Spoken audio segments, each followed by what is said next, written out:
আসসালামু আলাইকুম। স্বাগতম মৌমিতা কিচেন বাংলা চ্যানেলে।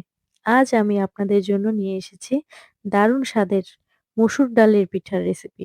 এই পিঠা খেতে যেমন মজার তেমনি তৈরি করা খুবই সহজ। তাহলে চলুন শুরু করি। পিঠা তৈরির জন্য যা লাগছে মসুরের ডাল, লাগছে চালের গুঁড়ো, লাগছে শুকনো মরিচের গুঁড়ো, হলুদ গুঁড়ো, লবণ, কালো জিরে আর গরম মসলা। চুলোতে চলে আসলাম। এখন কড়াইয়ের ভিতরে আমি ডালগুলো দিয়ে দিব। দিয়ে পরিমাণ মতো পানি দিয়ে দিব ডালগুলোকে সেদ্ধ হওয়ার জন্য। এরপর এক করে সব উপকরণগুলো ডালের ভিতরে দিয়ে দিচ্ছি। সব উপকরণগুলোকে নেড়ে-চেড়ে ভালো করে সেদ্ধ করতে দিব ১০ মিনিটের জন্য। ডাল সেদ্ধ হয়ে গেলে এতে আমি দিয়ে দিব চালের গুঁড়ো।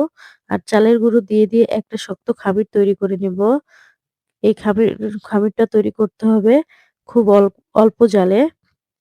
কেননা বেশি জাল দিলে কড়াইয়ের নিচে লেগে যাওয়ার সম্ভাবনা থাকে।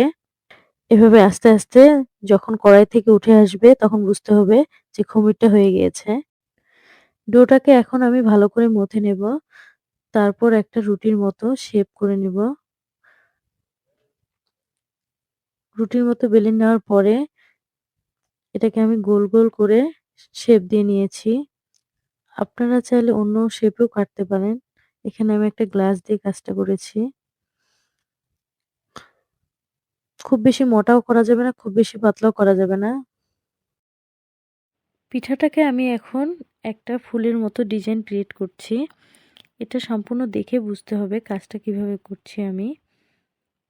আপনারা চাইলে অন্যভাবেও এই ডিজাইন করতে পারেন। এই কাজটা অনেক সোজা, অনেক সহজ। আর পিঠাগুলো খেতেও অনেক মজা।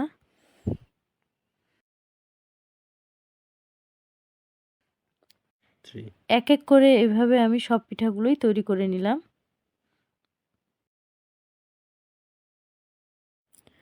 চলে আসলাম চুলোতে। এরপর চুলাতে আমি একটা ফ্রাই প্যান বসিয়ে আগে থেকে তেল গরম করতে দিয়েছিলাম। এই তেলগুলোর উপরে এখন আমি একটা করে সব পিঠাগুলো দিয়ে দিব। পিঠাগুলো যখন এক পাশে বাদামি রং হয়ে আসবে তখন আমি অপর পাশে এটাকে দিয়ে দেব ভাজবার জন্য।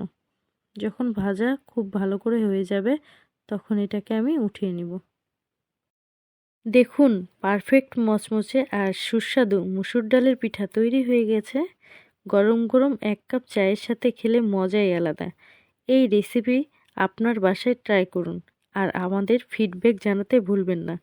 আপনাদের ভালোবাসাই আমার অনুপ্রেরণা। যদি রেসিপিটা ভালো লেগে থাকে তাহলে লাইক দিন, কমেন্টে জানান আপনার মতামত আর বন্ধুদের সঙ্গে শেয়ার করুন। আর নতুন মজার রেসিপির জন্য মৌমিতা কিচেন বাংলা চ্যানেলটি সাবস্ক্রাইব করে পাশে থাকুন। দেখা হবে পরবর্তী দারুণ এক রেসিপিতে। ততক্ষণ পর্যন্ত সুস্থ থাকুন, ভালো থাকুন। ধন্যবাদ। আল্লাহ হাফেজ।